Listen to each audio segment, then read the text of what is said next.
Hello students, myself Arun Kumar Sharma, your history teacher. I hope you will be fine. And today we will resume the last lecture, Kings and Chronicles, राजा और उनकी इतिहास, history, the Mughal court between 16th to 17th century. Topic 1, write a note on folio of Nastaliq. Folio का मतलब होता है जिल्द, यानी उसमें लीजिए एक बुक बनाई थी जो कि एम्परर अकबर को बहुत उस प्रकार की राइटिंग बहुत पसंद थी, उसे बोला जाता था उस समय Nastaliq. A folio of Nastaliq, the work of Mohammad Hussain of Kashmir. Kashmir के मोहम्मद हुसैन ने इस प्रकार की राइटिंग सुलेखन किया था.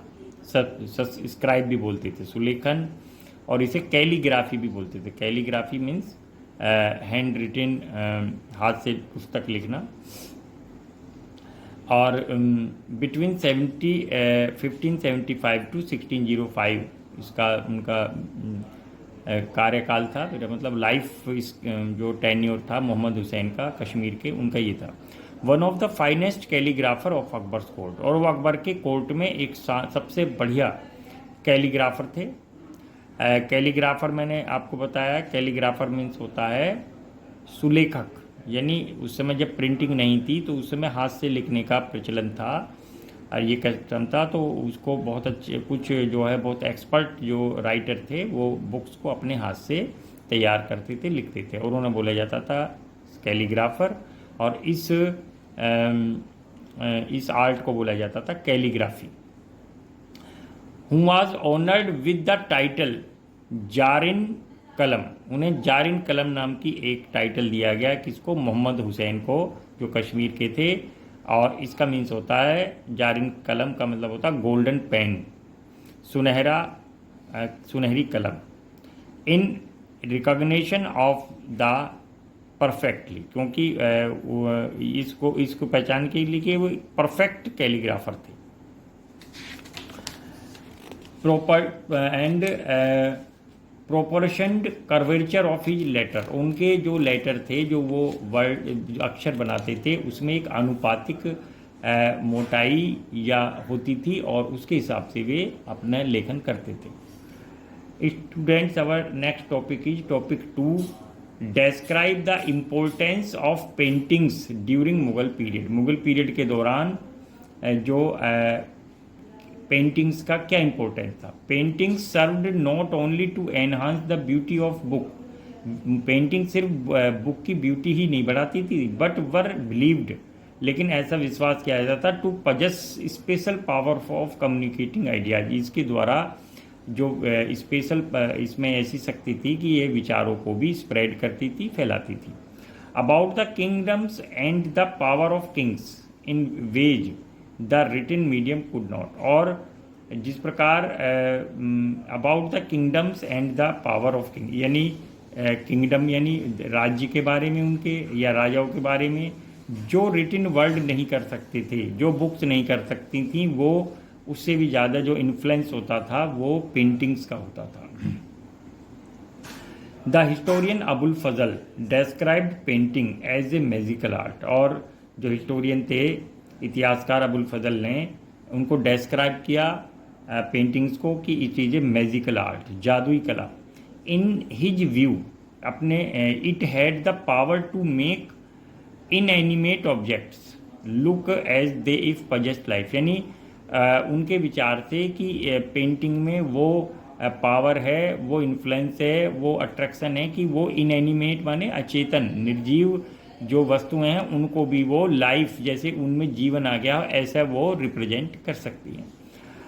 Students, our topic 3, why was paintings source of constant tension between emperors and ulemas. Ulemas means ulemas जो है, जो मुस्लिम धर्म के जो विद्वान होते थे, these are the scholars of the Islamic law and they are called the ulemas. तो उनमें और एम्परर, उनमें लगातार टेंशन क्यों होता था पेंटिंग्स को लेकर. इस first reason it 1, the production of paintings portraying the emperor, his court and the people who were part of it. यानी प्रोडक्शन ऑफ पेंटिंग किसके लिए होता था? इसमें एम्परर को, उनके कोर्ट को और जो लोग कोर्ट में होते थे उनको पोर्ट्रेट किया जाता था, उनकी पिक्चर बनाई जाती थी। Was a source of constant tension, और यही लगातार टेंशन, तनाव, कन्फ्लिक्ट का कारण था between rulers and the representatives of Muslim Orthodox. यानी जो कट्टरपंथी जो मुस्लिम थे उनके और रूलर्स के बीच में लगातार टेंशन होती थी। और मुस्लिम उन्हें बोलते थे उलेमाज। ये जो मुस्लिम ऑर्थोडॉक्स थे, these are called the ulemas, the scholar of Islamic law. The ulemas did not fail to invoke, यानी वो लगातार आह्वान करते थे, कहते थे the Islamic provision of portrayal of human beings.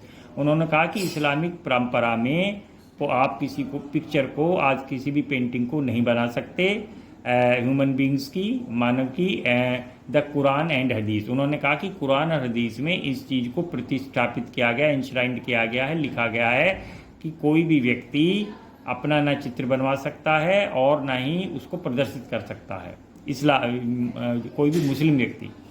Which described an incident from the life of Prophet Mohammad, और वे डेस्क्राइब करते थे एक इंसिडेंट, एक घटना का, प्रॉफेट मोहम्मद, पैगंबर मोहम्मद की ज़िंदगी के एक घटना को भी बताते थे। हेयर यहाँ Prophet cited as having forbidden, यहाँ प्रॉफेट कहते हैं कि हमें फॉरबिडन माने मना करना, the depiction of living beings in a naturalistic manner. उन्होंने कहा है प्रॉफेट मोहम्मद ने कि हमें लिविंग बींग्स, जो भी जीवित प्राणी हैं, उनको नेचुरलिस्टिक प्राकृतिक मैनर में कभी भी उनका डिपिक्शन, चित्रण नहीं करना चाहिए और पिक्चर या पेंटिंग नहीं बनानी चाहिए।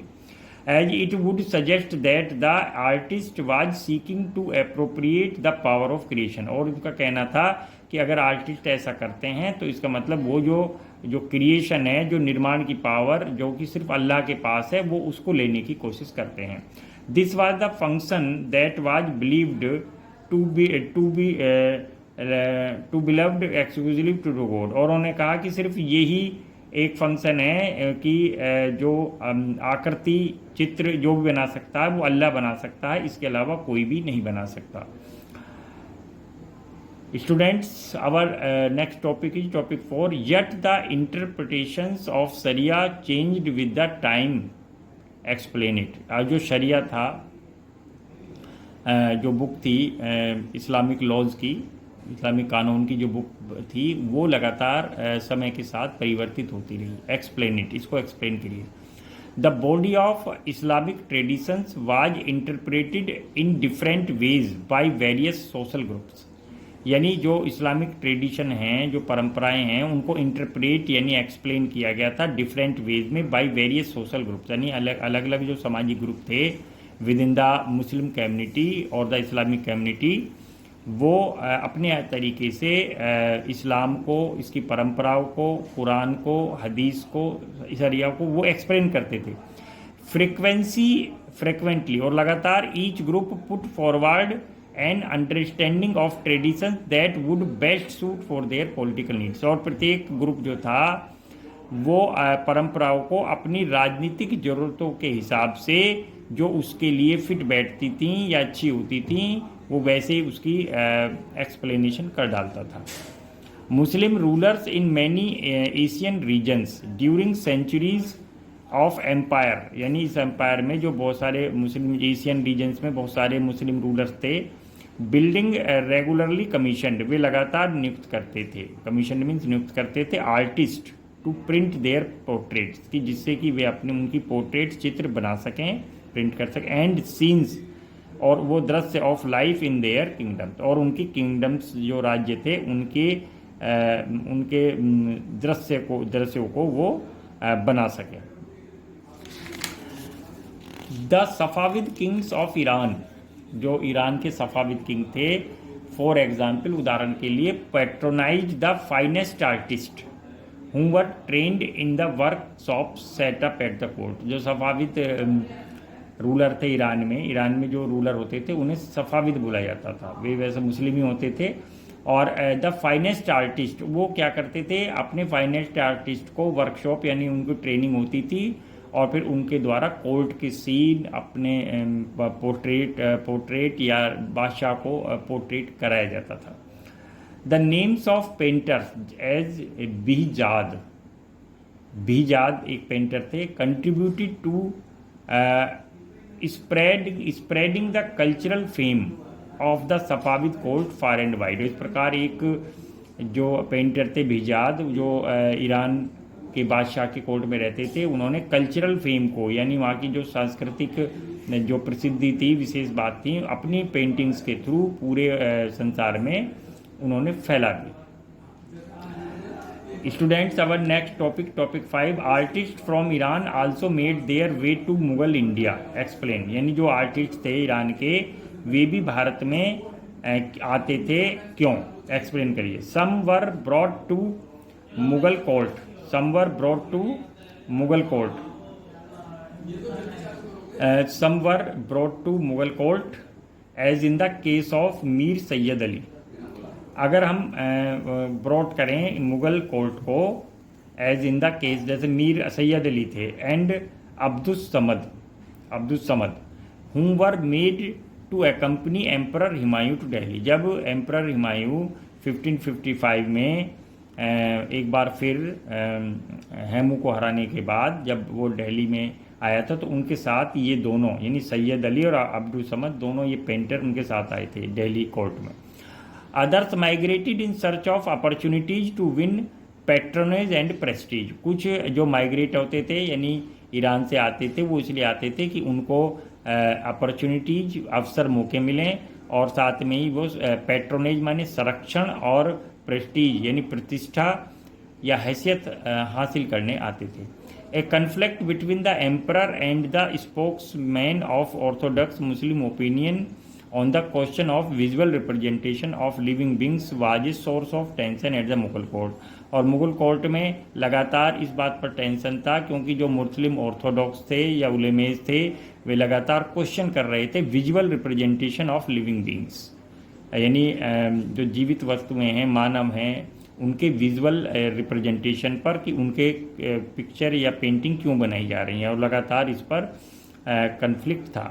अकबर्स कोर्ट हिस्टोरियन अबुल फजल, जो अकबर कोर्ट हिस्टोरियन थे Abul Fazl, cites the emperor as the saying, उन्होंने क्या कहा था एम्परर के बारे में, there are many that hate painting, यानी अकबर ने कहा था कि बहुत सारे लोग पेंटिंग से नफरत करते हैं, घृणा करते हैं, but such man I dislike, लेकिन ऐसे लोगों से मैं पसंद नहीं करता। इट अपियर्स टू मी ये that an artist has a unique way of recognising God, और मैं ये समझता हूँ अकॉर्डिंग टू द अकबर कि जो आर्टिस्ट जो है वो गॉड को एक तरह से रिकॉग्नाइज करता है, उसको पहचान देता है अपनी पेंटिंग्स के थ्रू। When he must come to feel that he can not bestow life on he work, और ये जब वो महसूस करता है कि वे अपने वर्क के जरिए एक शानदार लाइफ प्रदान कर सकता है। Students, next topic is write the meaning of Badshahnama. Meaning of Badshahnama में होता है द क्रॉनिकल ऑफ किंग्स, राजाओं का इतिहास। Topic 7, write a note on Abul Fazl पर एक नोट लिखिए। The author of Akbarnama Abul Fazl grew up in the Mughal capital Agra, उसको आगरा में ही वो पैदा हुए थे और यहीं उनका ग्रो हुआ था, और उनकी लाइफ जो है वो मेरा मतलब एजुकेशन उन्होंने ली थी, और बाद में वो कोर्ट में आ गए थे, अकबर के कोर्ट में। He was widely read in Arabic, Persian, Greek philosophy and Sufism, इनका अध्ययन किया था उन्होंने, अरेबिक का, पर्शियन का, ग्रीक फिलोसफी दर्शन एंड सूफीज्म का।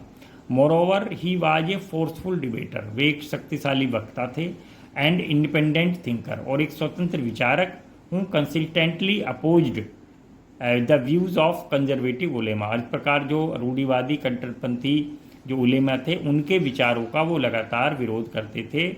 These qualities impressed Akbar who found Abul Fazl ideally suited as an advisor and a spokesperson for his policies। और इसी इनक्वालिटी से अकबर प्रभावित हुए और उन्होंने ये पाया कि जो अबुल फजल हैं उनके उनमें विचारिक समानता है और इसलिए उन्होंने उनको अपना सलाहकार नियुक्त किया, अपॉइंट किया और अपना स्पोक्स पर्सन भी बनाया। अपनी जितनी भी उनकी पॉलिसी थी उन सबको पॉलिसीज़ को अबुल फजल ही लोगों के सामने प्रेजेंट करते थे। One major objective of the emperor was to free the state from the control of religious orthodox. जो अकबर जो एम्परर थे उनका एक ये ऑब्जेक्टिव भी था कि वे चाहते थे कि जो स्टेट है या देश है, राज्य है, वो ऑर्थोडॉक्स रिलीजियस के कंट्रोल से बाहर आ जाए। In his role of as a court historian, और अपने कोर्ट हिस्टोरियन के रोल में Abul Fazl both shaped and articulated, यानी शेप किया उन्होंने, आकृति आकार दिया, एंड आर्टिकुलेटेड माने स्पष्ट किया अपने राइटिंग के द्वारा the ideas associated with rain of Akbar. Akbar से जुड़े हुए विचारों को उन्होंने बिल्कुल आर्टिकुलेट किया, स्पष्ट किया। Students, our next topic 8, write a note on Akbarnama. Akbarnama पर एक नोट लिखिए। Beginning in 1589 Abul Fazl worked on Akbarnama for 13 years, यानी 13 ईयर्स तक वो 1589 से इस पर वर्क करते रहे अकबरनामा पर, यानी उसकी राइटिंग करते रहे। The chronicle as based on a range of sources, और उनके जो क्रॉनिकल के बहुत सारे जो इसके सोर्सेज थे वो based on range including actual record, way actual records को, एंड इवेंट्स का मीन्स होता है वाकिया, पर्शियन लैंग्वेज में वाकिया, एंड ऑफिशियल डॉक्यूमेंट्स, और जो सरकारी जो कागजात थे, एंड ओरल टेस्टिमनीज, और जो ओरल यानी गवाही थी, साक्ष्य थे उसके, ऑफ नॉलेजेबल पर्सन, यानी नॉलेजेबल पर्सन अपने बताते थे कि वो ओरल टेस्टिमनी या साक्ष्य देते थे ऑफिशियल डॉक्यूमेंट्स के द्वारा और एक्चुअल रिकॉर्ड्स के द्वारा। उन्होंने अकबरनामा लिखने की शुरुआत की। Topic 9, mention the contents of Akbarnama. Akbarnama के कंटेंट्स क्या थे? The Akbarnama is divided into 3 books of which the first 2 are chronicles and the third book is Aine Akbari. यानी अकबरनामा एक्चुअली ये 3 बुक थी, जिसमें से जो फर्स्ट 2 पार्ट थे जो अकबरनामा के नाम से जो छपे, प्रिंट हुए या लिखे गए सब्सक्राइबर द्वारा, स्क्राइब्स यानी सुलेखक कैलीग्राफर्स द्वारा, वो थे अकबरनामा फर्स्ट, अकबरनामा सेकंड, और इसका थर्ड पार्ट था, बुक का नाम था Aine Akbari. The first volume contains the history. जब फर्स्ट वॉल्यूम में हिस्ट्री थी, इतिहास था, of mankind from Adam to 1 celestial cycles of Akbar, यानी उसमें एडम यानी जहाँ से दुनिया की शुरुआत हुई थी, एडम और हव्वा से लेकर, और एक जो celestial cycle of Akbar life 30 years, और उसके बाद उन्होंने पृथ्वी पर रहने वाले अकबर की लाइफ के 30 ईयर्स को रिप्रेजेंट किया था। The second volume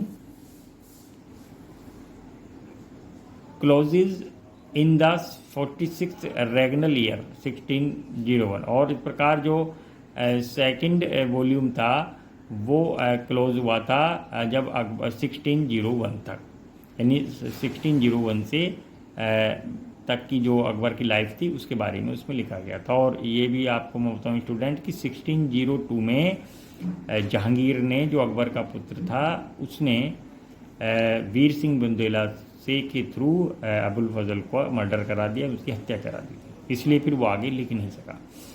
students, following are some questions, answer, give the answer in your notebook. Write a note on the folio of Nastaliq, short.